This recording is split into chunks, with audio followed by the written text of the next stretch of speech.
জাহান্নামের অতল গহ্বরে আগুনের ছোঁয়া লাগে এক ধরনের গাছ হয়, কাঁটাযুক্ত দুর্গন্ধযুক্ত একটা গাছ, এটার নাম জাক্কুম। জেনে রাখবেন। কি নাম?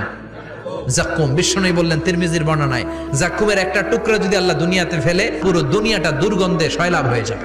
পুরো দুনিয়ার মানুষগুলো জাক্কুমের গন্ধে ওই জায়গায় শেষ, পুরো দুনিয়াটা নষ্ট হয়ে যাবে। ওই কাঁটাযুক্ত জাক্কুম তাদেরকে দেয়া হবে, ক্ষুধার চোটে জাক্কুমই খাইতে শুরু করবে। আহা, খেতেও পারবে না, গিলতেও পারবে না, এবার কয় পানি দাও। জাহান্নামীদের জন্য 4 ধরনের ঝর্ণা আছে।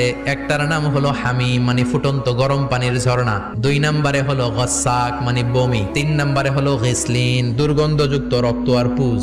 4 নম্বরে হচ্ছে মোহল, পোড়া তেল। খা, দাউ দাউ করে এগুলো থেকে আগুন জ্বলবে, তৃষ্ণার চোটে এগুলোই খেতে চাইবে। এগুলোর পেয়ালা যখন মুখের সামনে আসবে, এগুলোর উত্তাপে গালের গোশত, চোখের গোশত, কপালের গোশত গুলো ঝলসে ঝলসে পানির মধ্যে পড়ে যাবে। তৃষ্ণার চোটে না পেরে ওইটাই গিলবে, যেখান দিয়ে বেরোবে কেটে ছিঁড়ে শেষ হয়ে যাবে। দিস ইজ জাহান্নাম। আমরা জাহান্নাম থেকে পানাহ চাই। চিল্লা